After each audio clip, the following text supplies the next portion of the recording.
Me? Yes. Okay, go ahead. And you were mad. I'm a little mad. She's not being And very... Dad, Okay. you do not be nice a lot of times to the kids, except for Isaac and me and your wife.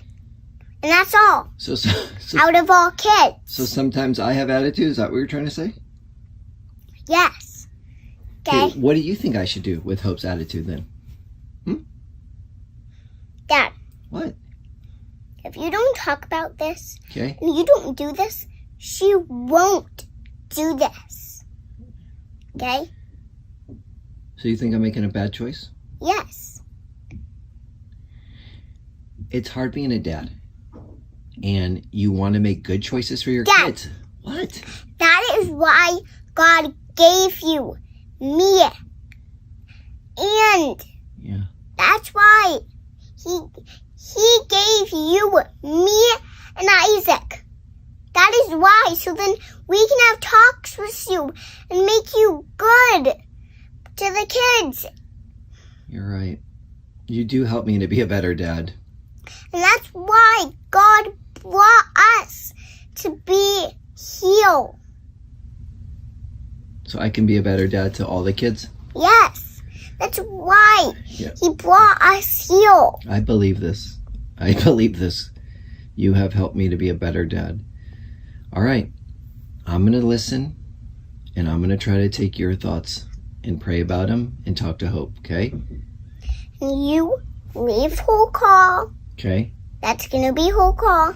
And leave it there. Okay. And leave her puppy there. For Okay? sure the puppy. The puppy is for sure. All right. I love you. The call is still gonna be there. Okay?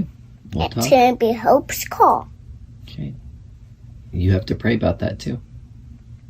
I know that, Dad. Okay. I love you. You too. Lucu banget anak ini ya. Ngomongnya kayak orang dewasa. Kayak bos ya. Papanya kan marahin cicinya yang remaja. Dia yang kepo marahin papanya. Ya bosi sih ya. Tapi apa yang dia ngomong itu ada benernya juga. Kita kan harus bicara itu nice, baik-baik. Nggak boleh emosian gitu kalau ngomong sama anak-anak. Betul nggak? Nah, Lose-Lose, kebetulan topik hari ini adalah tentang Father's Day nih. Sebenarnya menurut Lose-Lose tugas seorang ayah itu apa coba? Apakah menuruti semua keinginan anak? Semua dituruti tanpa pernah difilter, terlepas soal atau benar. Alasannya kadang-kadang, ya anak itu kan pemberian Tuhan. Harta yang berharga, yang harus disayangin. Atau apa Lose-Lose? Kita jadi mikir nih ya. Tugas seorang ayah itu memang bukan cuman bicara secara nice atau baik-baik, manis-manis aja ke anak-anaknya. Tapi juga ada tugas-tugas yang lain yang seperti Pak Daniel sebutkan tadi ya. Benar, kita sebagai seorang ayah tentunya harus bersikap baik dong terhadap anak-anak kita. Paulus pun juga mengatakan demikian. Contohnya di dalam Kolose 3 ayat yang ke-21. Hai bapak-bapak, janganlah sakiti hati anakmu, supaya jangan tawar hatinya. Jelas sekali, perintahnya adalah jangan sampai kita sebagai seorang ayah itu melukai hati anak kita. Sehingga mereka jadi tawar hati. Baik lewat perkataan kita, maupun juga lewat tindakan kita yang mungkin penuh amarah dan kebencian. Hal itu dapat berdampak buruk terhadapnya. Mungkin kemarahan anak-anak tidak selalu diungkapkan di depan ayah secara terang-terangan. Ingat, pada zaman dulu Alkitab itu ditulis, kebebasan ekspresi anak-anak itu sangat dibatasi. Akibatnya yang terjadi adalah kemarahan anak-anak biasanya hanya ditimbun dalam hati. Dari kemarahan itu berubah menjadi kepahitan. Kepahitan tentu dapat berdampak buruk bagi pertumbuhan mental si anak itu. Tetapi bukan berarti para ayah bersikap pasif dan meninabobokan anak-anak hidup sesuai dengan kehendak dan idenya. Justru para orang tua, khususnya ayah sebagai pendidik primer di rumah, harus dengan aktif dan penuh hikmat mendidik anak-anak hidup takut akan Allah. Para ayah mengajar anak-anaknya menjadi gambaran seperti Allah itu sendiri yang mengajarkan kepada umatnya. Contohnya dalam Amsal 3 ayat yang ke-12. Karena Tuhan memberi ajaran kepada yang dikasihinya, seperti seorang ayah kepada anak yang disayangi.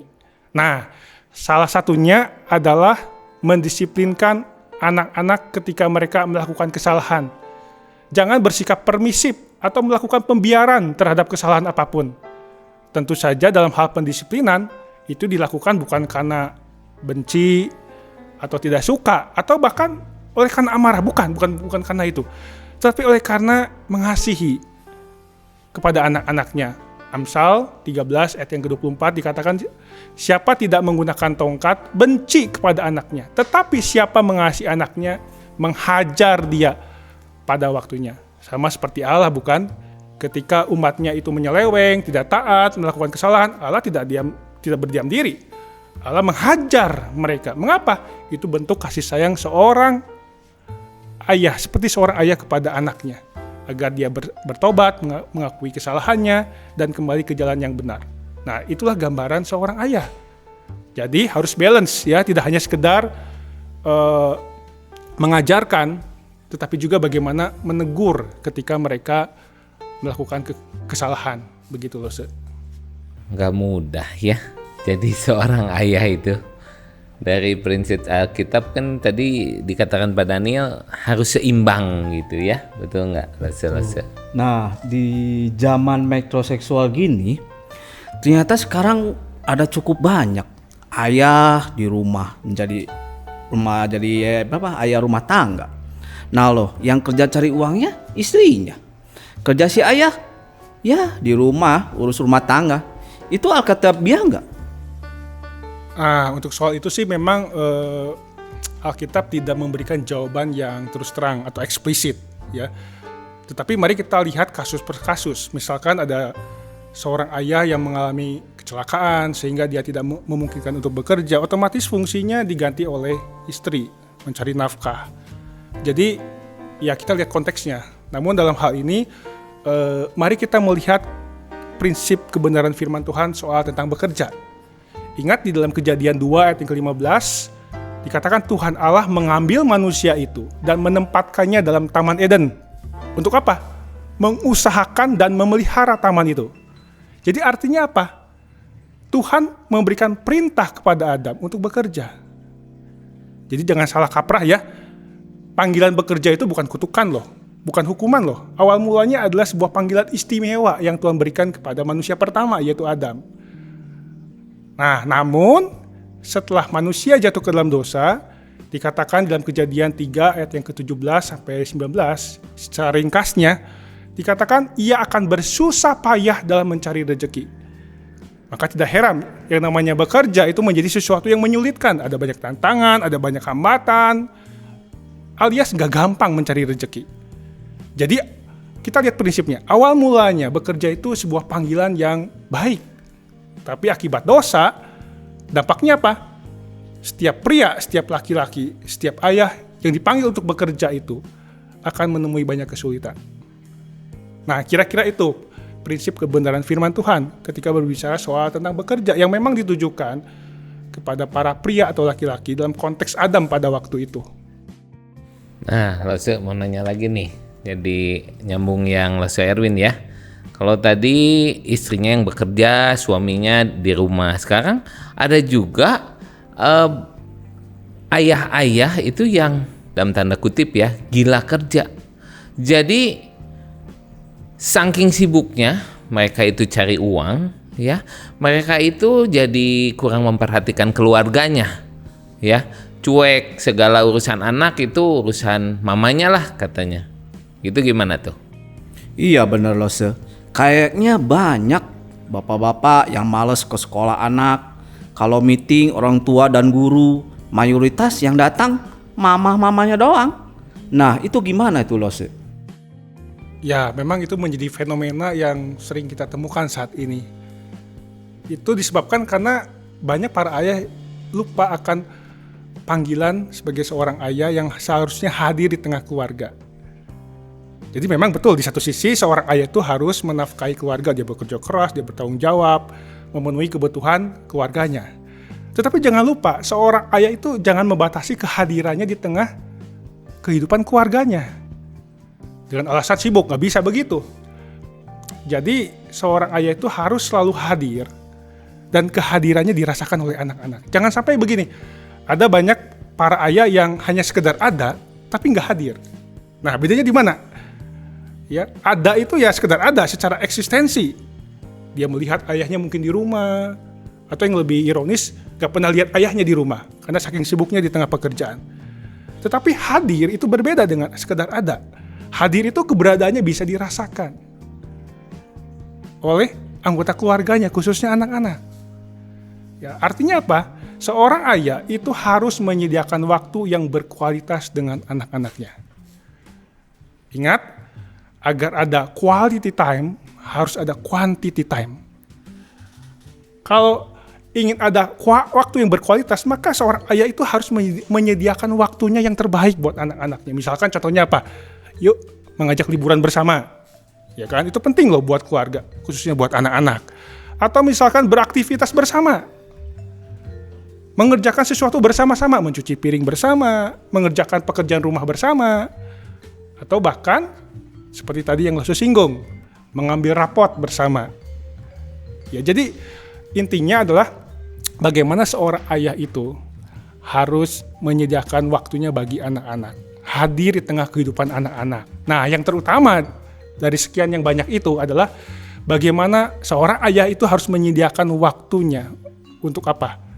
Mendisiplinkan serta memuridkan anak-anaknya.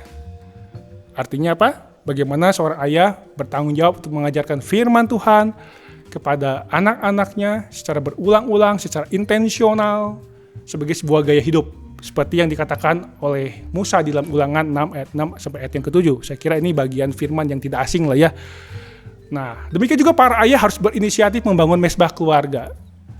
Dan juga jangan lupa mengingatkan serta mengajak anak-anaknya untuk ke sekolah minggu dan lain sebagainya. Dengan kata lain, seorang ayah itu harus memastikan kalau anak-anaknya itu mengenal Yesus dan bertumbuh di dalam Tuhan Yesus. Nah, Lose agar lebih tajam, saya membuat akronim. Apa sih peran ayah yang hadir di tengah kehidupan anak-anaknya? Ya, berasal dari akronim FATHER. F yang pertama adalah apa? Friend. Seorang ayah itu harus menjadi sahabat buat anak-anaknya. Artinya apa? Seorang ayah itu harus punya hubungan yang intim dengan keluarganya. Atas dasar kasih tentunya. Yang kedua, A-nya adalah action. Seorang ayah harus memiliki kehidupan yang bertindak dan aktif, alias menjadi seorang pekerja keras dalam hal apa? Menunaikan tanggung jawabnya memenuhi kebutuhan keluarganya. Yang ketiga, T, teacher. Seorang ayah harus menjadi pengajar atau guru yang baik bagi keluarganya, khususnya buat anak-anaknya. Ia menjadi pengajar yang handal, apa artinya hidup beriman kepada Tuhan, hidup takut akan Tuhan, mentaati firman, hidup berkomitmen dan mengutamakan Tuhan. Seorang ayah harus menjadi pengajar primer yang menginspirasi, mempengaruhi, mendorong anak-anaknya hidup berkomitmen dan mengutamakan Tuhan. Yang berikutnya, H, honor. Seorang ayah itu harus menjadi pemimpin yang layak dihormati oleh anggota keluarganya, khususnya oleh anak-anaknya. Bukan karena sikapnya yang otoriter, ya, tetapi karena apa? Karena posisinya. Ingat, Tuhan menempatkan seorang ayah sebagai pemimpin di tengah keluarga yang harus dihormati. Dan tentu bukan karena itu saja. Seorang ayah itu dihormati, tetapi juga karena integritas, karena karakternya yang baik, sehingga membuat anaknya itu segan. Yang berikutnya adalah example. Seorang ayah itu harus menjadi teladan, harus menjadi role model. Apa itu artinya hidup takut akan Tuhan dan mengandalkannya. Nah, keteladanan seorang ayah itu harus berdampak nyata bagi kehidupan anak-anaknya yang layak ditiru oleh anak-anaknya dalam menghidupi iman mereka. Yang terakhir, reliable. Seorang ayah itu harus dapat diandalkan, yang menjadi pemimpin, pelindung, dan pemelihara keluarga yang dapat diandalkan. Tentu kekuatan hidupnya tampak bukan karena ia adalah seorang Superman yang kuat, hebat, bukan. Tetapi oleh karena Allah menjadi sumber kekuatan dan hikmat baginya, yang selalu menopang dirinya dalam memainkan peran pentingnya sebagai seorang pemimpin, pelindung, pemelihara keluarganya. Jadi seorang ayah itu harus menampilkan diri bahwa Allah menjadi kekuatan buat dirinya. Nah, kira-kira itu loh, ya, gambaran peran penting seorang ayah yang hadir di tengah keluarga. Memang menjadi seorang ayah itu tidak boleh main-main ya. Ini pekerjaan yang serius yang Tuhan tugaskan. Betul. Nah, ada satu lagi yang penting, Lose. Tahu nggak gimana cara seorang ayah menyatakan kasihnya kepada anaknya? Nah, ini sesuatu yang menurut saya perlu diperhatikan oleh para ayah, yang seringkali dilupakan. Caranya bagaimana? Yaitu dengan mengasihi istrinya, yaitu mamahnya dari anak-anak. Seperti dia mengasihi dirinya sendiri. Ingat firman Tuhan dikatakan oleh Rasul Paulus, Efesus 5 ayat yang ke-25. Demikian juga suami harus mengasihi istrinya sama seperti tubuhnya sendiri. Siapa yang mengasihi istrinya, mengasihi dirinya sendiri. Oh, oke. Kita udah bahas banyak banget nih ya tentang peran seorang ayah ya. Betul. Dari bicaranya nggak boleh kasar-kasar, harus nice. Tapi di samping itu juga kita harus mendisiplin. Kemudian tadi kita juga sempat bahas tentang keseimbangan antara disiplin dan being nice itu ya. Kemudian kita juga sudah bahas tadi tentang peran ayah menafkahi keluarga, dan yang tadi Pak Daniel udah kasih akronim tuh, Father. Apa tadi ya Pak Daniel? Friend. Kemudian Hanya action. T-nya teacher. Hanya honor. Honor. Dan yang terakhir Example. Dan yang terakhir reliable. Reliable. Oke. Nah, itu bisa jadi bekal buat kita ya. Nah, itu tadi buat ayah. Sedangkan bagaimana untuk anak-anak nih kira-kira untuk minggu ini? Apa yang harus kita ajarkan pada anak-anak, Pak Daniel? Ya, untuk anak-anak, mari kita belajar. Yang pertama adalah bagaimana menghormati ayah dan ibu di rumah. Itu jelas sesuai dengan kebenaran firman Tuhan. Perintahnya di dalam Keluaran 20 ayat yang ke-12, Keluaran 21 ayat yang ke-15. Ya, bagaimana anak-anak harus menghormati ayah ibunya. Yang kedua adalah belajar untuk mengasihi ayah dan ibunya. Ya, sekalipun mungkin mereka tidak sempurna, penuh dengan kekurangan, tapi bagaimana anak-anak belajar untuk mengasihi mereka, menerima mereka apa adanya, dengan ketulusan dan kasih yang otentik. Yang ketiga, yang terakhir adalah mendengar didikan ayah dan ibu di rumah. Jadi sebenarnya 3 poin ini saling berkaitan satu dengan yang lain. Yang ujungnya adalah bagaimana anak-anak belajar untuk mentaati apa yang diajarkan oleh orang tua mereka di rumah. Memang sekali lagi tidak ada ayah dan ibu yang sempurna, pasti ada kekurangan. Tetapi bagaimanapun, ingat mereka ditempatkan sebagai orang tua dalam hidup anak-anak, bukan sebuah kebetulan. Ya, jadi sebagai seorang anak, kita harus menghormati, mengasihi dan mentaati orang tua mereka sebagai bentuk ketaatan dan kasih kepada Tuhan yang telah menempatkan mereka sebagai orang tua dalam kehidupan mereka. Jadi, sikap kita terhadap orang tua itu tidak lepas sikap kita atau anak-anak terhadap Tuhan. Jadi, mentaati orang tua sebagai sebuah bentuk ketaatan kepada Tuhan. Jadi, apapun selalu pasti ada hubungannya secara vertikal dengan Tuhan. Sama seperti tadi, bagaimana orang tua mengajar anak-anak, bagaimana orang tua mendisiplinkan anak-anak sebagai sebuah ketaatan kepada Tuhan. Jadi, hubungan horizontal itu selalu ditopang oleh hubungan secara vertikal. Hubungan orang tua dengan anak atau anak dengan orang tua selalu ditopang oleh hubungan antara orang tua dengan Tuhan ataupun juga anak-anak dengan Tuhan. Ya. Oke, terima kasih Pak Daniel untuk pembahasan firman Tuhan hari ini. Terima kasih juga lause-lause dan parents yang sudah join di podcast kita hari ini. Mari kita bersama-sama berjuang menjadi ayah yang terbaik untuk keluarga kita masing-masing. Happy Father's Day. Tuhan Yesus memberkati. Bye.